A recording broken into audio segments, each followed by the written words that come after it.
तो नमस्कार दोस्तों, मैं दीपक नागर। दीपक इकोनॉमिक्स के इस चैनल पर आप सभी दोस्तों का स्वागत है। दोस्तों, इस चैनल पर हम डेली मॉर्निंग में डिस्कस करते हैं डेली इकोनॉमी न्यूज। आज है डेट 20 सितंबर। आई होप आप सब दोस्तों ने अब तक न्यूज़पेपर पढ़ लिया होगा। मैं तो यहाँ पर डिस्कस करता हूँ इकोनॉमिक टाइम्स। तो दोस्तों, आज के इकोनॉमिक टाइम्स में दो इम्पोर्टेंट न्यूज है बेसिकली। एक तो एक ऑर्गेनाइजेशन है, ग्लोबल ऑर्गेनाइजेशन है OECD। आप में से कईयों ने इसका नाम सुना होगा, organisation for economic cooperation and development. OECD एक कंट्री है, एक ग्रुप है जिसने भारत का जो GDP ग्रोथ रेट है ना इस साल जो फाइनेंशियल ईयर 2023-24 चल रहा है उसको लेकर कुछ चेंज किया गया है, तो उसको हम देखेंगे ठीक से। दूसरा एक है ना, एक किसान जो ऋण है ना, किसानों को ऋण मिलता है, आप सबको पता है। किसानों को ऋण के जो मॉनिटरिंग के लिए उसको जो सब्सिडी मिलती है उसके जो अच्छे से क्लेम करने के लिए एक पोर्टल बनाया भारत सरकार ने।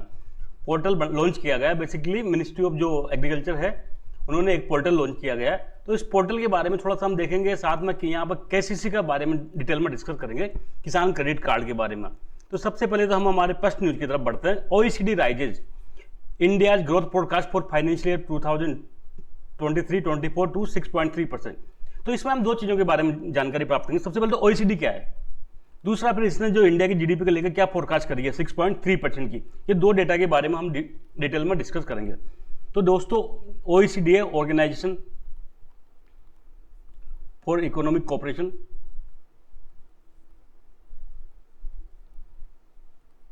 एंड डेवलपमेंट, और ये OECD की फुल फॉर्म है organisation for economic cooperation and development. दोस्तों, आप सबको पता है वर्ल्ड वार 2 के बाद ही ज़्यादातर संगठन बने। क्या कहें, वर्ल्ड वार 2 के बाद ही ज़्यादातर संगठन बने, चाहे वो वर्ल्ड बैंक हो, चाहे वो इंटरनेशनल मॉनेटरी फंड हो, चाहे कोई और संगठन हो। तो दोस्तों, इसी प्रकार वर्ल्ड वार 2 के बाद में देशों के बीच में आपस में इकोनॉमिक कोऑपरेशन बढ़ाने के लिए, साथ में वर्ल्ड ट्रेड को बढ़ावा देने के लिए 1948 में कोई एक संगठन की स्थापना हुई थी, OECD करके। ये OECD में बाद में बदला। इस टाइम पर 1948 में OECD की स्थापना हुई थी। इसी संगठन को बाद में 1961 में क्या किया, OECD देशों में बदल दिया गया। बाद में इसका 1961 में नेम चेंज कर दिया गया। जो वर्तमान OECD देखते हैं हम, वो बेसिकली 1961 में एग्जिस्ट हुआ था। इस संगठन का दोस्तों हेडक्वार्टर जो है वो पेरिस में है। और कुछ याद रहे, कम से कम ये तो याद रखना है कि OECD का जो हेडक्वार्टर है वो बेसिकली पेरिस में है। दोस्तों, इसमें टोटल 38 मेंबर हैं, 38 मेंबर हैं और India is not part of this country. India member नहीं है। इंडिया क्या है, मेंबर नहीं है। जो OECD है बेसिकली जो OECD है ना, वो रिच कंट्री का देशों का समूह है। कितना रिच कंट्री, जो पैसे वाले देश है उन देशों का एक समूह है। ऐसा देश जहां पर कैपिटा इनकम बहुत ज्यादा है। क्या है, जिन देशों की प्रति व्यक्ति इनकम ज्यादा है, चाहे वो यूरोप के देश हो, चाहे वो अमेरिका देश के देश हो, चाहे वो ऑस्ट्रेलिया हो, चाहे वो कनाडा हो, ऐसे जो देश जहां पर प्रति व्यक्ति आय बहुत ज्यादा होती है, ऐसे देशों का संगठन OECD है। इसमें टोटल 38 मेंबर है। आप लोगों को भले ही लगता हो कि इंडिया तो बहुत बड़ा देश है, इंडिया का तो दुनिया में 5th GDP है, बिल्कुल है। लेकिन दोस्तों, इंडिया की पर कैपिटा इनकम बहुत ही कम है, लगभग 120 के भी पार नंबर आता है। अगर पूरी दुनिया में रैंक देखें ना, तो प्रति व्यक्ति वाई मतलब एक व्यक्ति के हिस्से में कितना पैसा आ रहा है, उसमें इंडिया बहुत पीछे है, क्योंकि हाई पॉपुलेशन के कारण। तो 120 के ही बाद है। इसलिए इंडिया जो है ना, बेसिकली क्राइटेरिया पूरा नहीं करता OECD देशों का। तो अब तक हमने क्या जाना, organisation for economic cooperation development, basically जितने भी रिच कंट्री हैं, जिनके ऐसे देश जिनकी पर कैपिटा इनकम बहुत ज़्यादा हाई है, ऐसे देशों का एक समूह है जिसमें लगभग 38 मेंबर है। इन देशों का ऑब्जेक्टिव क्या है, तो आपस में इकोनॉमिक कोऑपरेशन करना, साथ में जो आपस में ट्रेड को बढ़ावा देना। इसमें टोटल 38 मेंबर है और इसका जो हेडक्वार्टर है वो पेरिस में है। पेरिस आप सब जानते हैं फ्रांस की कैपिटल है। तो ये तो इसकी OECD का बैकग्राउंड हो गया, हिस्टोरिकल बैकग्राउंड, इसके बारे में इंट्रोडक्शन। लेकिन जो इसकी जो बेसिकली रिपोर्ट आई है, तो आप जो सब जानते हो वर्तमान में कौन सा फाइनेंशियल ईयर चल रहा है। तो हम सब जानते हैं कि जो वर्तमान में चल रहा है 2023-24 फाइनेंशियल ईयर चल रहा है। इसको FY24 भी क्या हम कह देते हैं। बेसिकली ये 1 अप्रैल से स्टार्ट होता है।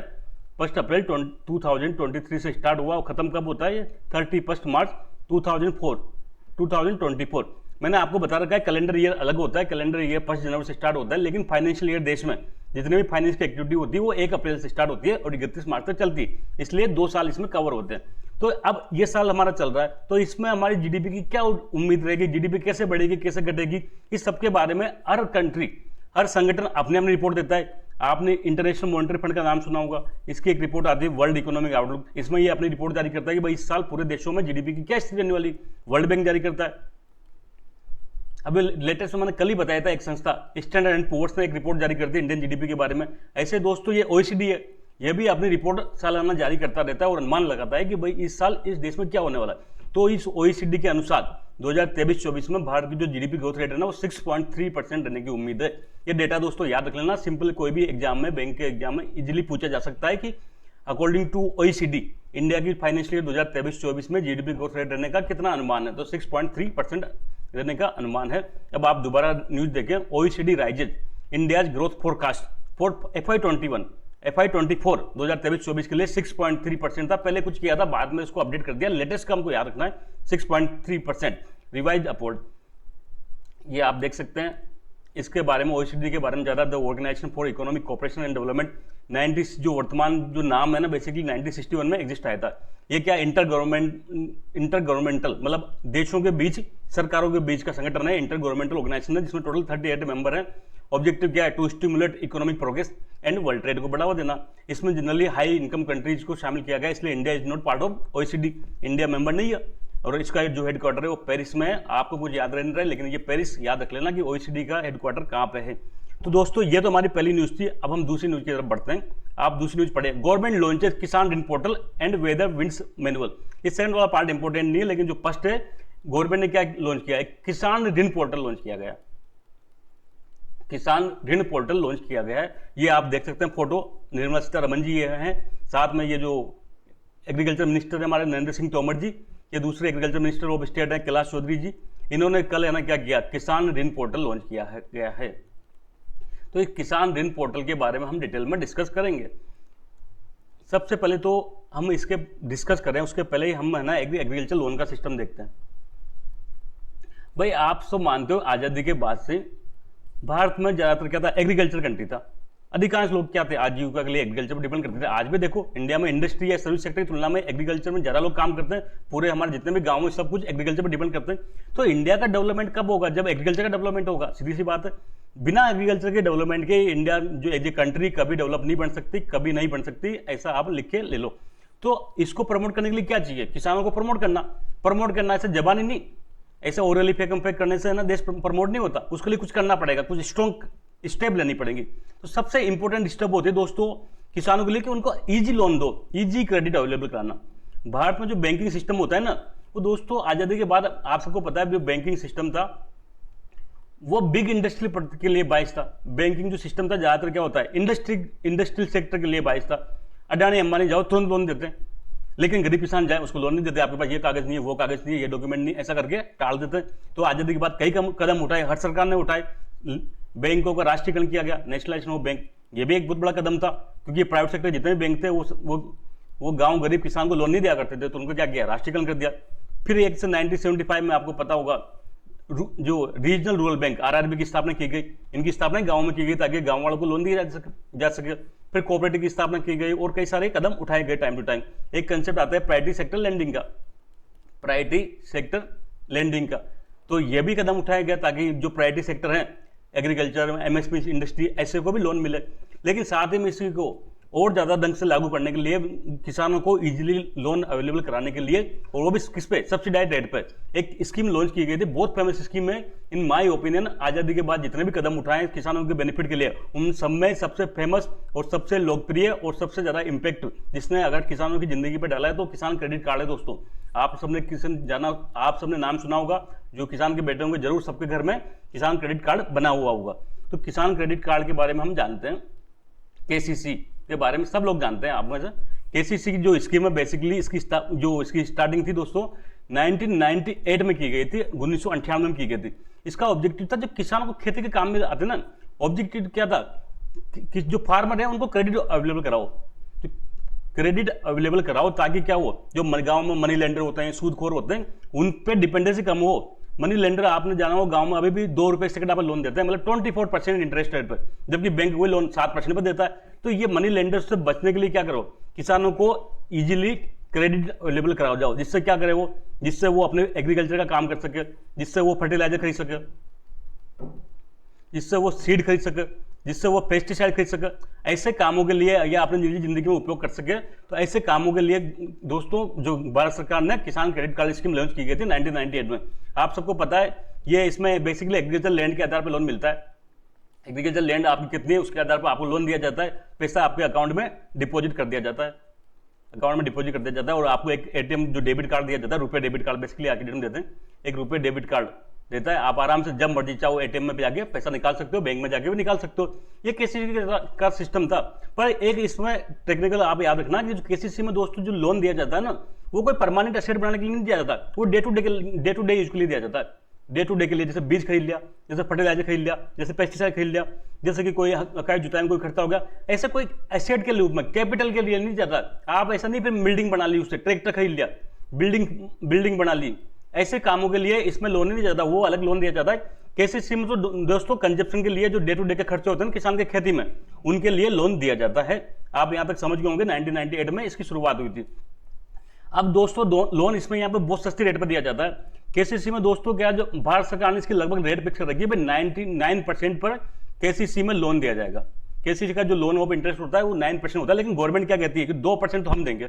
कौन देगा? 2% इंटरेस्ट सबवेंशन देती है गवर्नमेंट। इंटरेस्ट सबवेंशन मैंने कई बार बता रखा है, जब किसी लोन पे गवर्नमेंट कहती है कि भाई इससे कम पे तो आप दो, बाकी हम देंगे, तो उसको इंटरेस्ट सबवेंशन कहते हैं। अगर 9% रेट ऑफ इंटरेस्ट है केसीसी का, लेकिन गवर्नमेंट ने कह दिया कि 2% तो गवर्नमेंट देगी, किसान को देना है नहीं, तो फार्मर को कितना देना है? 7% देना है। तो केसीसी के तहत फार्मर को 7% जो लोन इंटरेस्ट रेट पर लोन दिया जाता है। और इसमें एक तुकबंदी है दोस्तों, एक मजेदार, 7% तो इंटरेस्ट रेट है ही सही, लेकिन अगर 3 लाख तक का लोन है, छोटे किसानों को और ज्यादा फायदा किया जा रहा है। अगर 3 लाख तक का लोन है और टाइम पे रिपेमेंट कर रहा है, आपने रिपेमेंट सालाना टाइम पे कर रहे हो, तो आपको 3% और ज्यादा इंटरेस्ट सबवेंशन मिलेगा। 3% और गवर्नमेंट देगी, तो आपको ओवरऑल कितना पड़ेगा? 4% पड़ेगा। समझ रहे हो बात को? ये बहुत कंफ्यूजिंग चीज है, मैंने अभी बड़ी इसको पढ़ के ढंग से इसको स्टडी करके पता किया है, ये तो समझ में नहीं पड़ता। तो मैं दोबारा रिपीट कर रहा हूं, किसान क्रेडिट कार्ड के तहत जो किसानों को 9%, मतलब जो किसान क्रेडिट कार्ड की लोन ऑफ इंटरेस्ट रेट है वो 9% है, लेकिन 2% गवर्नमेंट ने कह दिया कि भाई हम सभी किसानों के लिए, ऑल फार्मर, सभी किसानों के लिए जो भी केसीसी कार्ड लेगा उस सबके लिए 2% इंटरेस्ट सबवेंशन गवर्नमेंट देगी, आपको केवल 7% देना है। तो 7% में लोन मिल गया। लेकिन ऐसे किसान जिन्होंने 3 लाख तक का लोन लिया, बड़े किसान के लिए नहीं, कोई किसान 5 लाख का लोन है तो उसको फिर 3% का लाभ नहीं मिलेगा, उसको 7% पे रेट पे लोन मिलेगा। लेकिन अगर कोई छोटा किसान है जिसका 3 लाख तक लोन लिया है केसीसी, और अगर टाइम पे वो रिपेमेंट कर रहा है, तो वो उसको 7% तो देना पड़ेगा, लेकिन बाद में 3% जो इंटरेस्ट सबवेंशन है ना, गवर्नमेंट उसके खाते में जमा कर देगी, तो ओवरऑल उसको क्या पड़ेगा? 4% पड़ेगा। अब दोस्तों किसान द्वारा बैंकों से लोन लेना, ये इंटरेस्ट सबवेंशन क्लेम करना, बस शुरुआत में तो 7% देगा, फिर 3% उसके खाते में रिटर्न होगा। इस सबकी क्या थी? लेंथी प्रोसेस थी। क्या थी? लेंथी प्रोसेस थी। गवर्नमेंट को चक्कर लगाने पड़ते थे बैंकों में बार बार। तो गवर्नमेंट ने इसी जो लोन प्रक्रिया को आसान बनाने, जो ये इंटरेस्ट सबवेंशन को रिक्लेम करने, रिबेट करने के लिए ही क्या किया गया, ये किसान ऋण पोर्टल को कल 19 सितंबर को लॉन्च किया गया है। 19 सितंबर को इससे क्या होगा? इससे किसान को जो लोन लेने की प्रक्रिया है और जो इंटरेस्ट सबवेंशन को क्लेम करने की प्रक्रिया है वो बहुत आसान हो जाएगी, बहुत सुविधा हो जाएगी, 1 क्लिक पे ही ये काम करेगा। अब आप देखें न्यूज, ये न्यूज हमने देख ली थी आराम से। गवर्नमेंट लॉन्च है किसान ऋण पोर्टल, साथ में एक केसीसी घर घर अभियान भी चलाया। ऐसा कोई खास बात नहीं दोस्तों, केसीसी घर घर अभियान में इसके तहत क्या करेंगे, 1 अक्टूबर से ये अभियान लॉन्च किया जाएगा गवर्नमेंट के द्वारा। और क्या करेंगे, किसानों के घर घर पर जाएंगे, ऐसे किसान जिन्होंने अभी तक केसीसी नहीं लिया, ऐसे किसानों को क्या करेंगे, केसीसी का लोन दिलाया जाएगा। बस इसके लिए ये अभियान चालू किया जाएगा। तो किसान credit card scheme started in 1998। Objective क्या था? Adequate and timely support for banking system, जो बैंकिंग सिस्टम से किसान को टाइम पर एडिकेटली लोन दिलाया जाना था। Credit for cultivation, seed, pesticide, fertiliser, ऐसे जो डे टू डे के खर्चे के लिए इसको इस्तेमाल कर सकते हैं। इसमें आपको क्या मिलेगा? एटीएम इनेबल्ड रुपए डेबिट कार्ड मिलता है, आप आराम से जाके किसान उसको एटीएम कार्ड से पैसा निकला सकता है। बैंक, मैंने रेट में बता दिया 9% होती है, लेकिन 2% तो गवर्नमेंट सबको नहीं देती है। जितने भी किसान है सबके लिए 2% छूट है, तो ओवरऑल कितने पड़ा? 7% में। लेकिन जो किसान 3 लाख तक लोन ले रहे हैं, ऐसे किसान को, और टाइम पे पे कर रहे हैं, ऐसे किसान को 3% की और छूट दी जाती है। ओवरऑल 3 लाख तक के लोन के लिए कितना % इंटरेस्ट रेट पड़ रहा है इसको किसान को? 4%। तो आप देख सकते हैं जो आज के ज़माने में इंटरेस्ट रेट बैंक इतना महंगा लेते हैं, 8%, 10%, 12% तक, वहाँ पर किसान को गवर्नमेंट के द्वारा 4% की रेट पर इंटरेस्ट पे लोन दिलाया जा रहा है। तो ये केसीसी एक बहुत अच्छा कदम है, इसको और ज़्यादा गवर्नमेंट को बढ़ाए जाने की आवश्यकता है। दोस्तों आज के लिए इतना ही, जल्द मिलेंगे, तब तक के लिए थैंक यू, जय हिंद।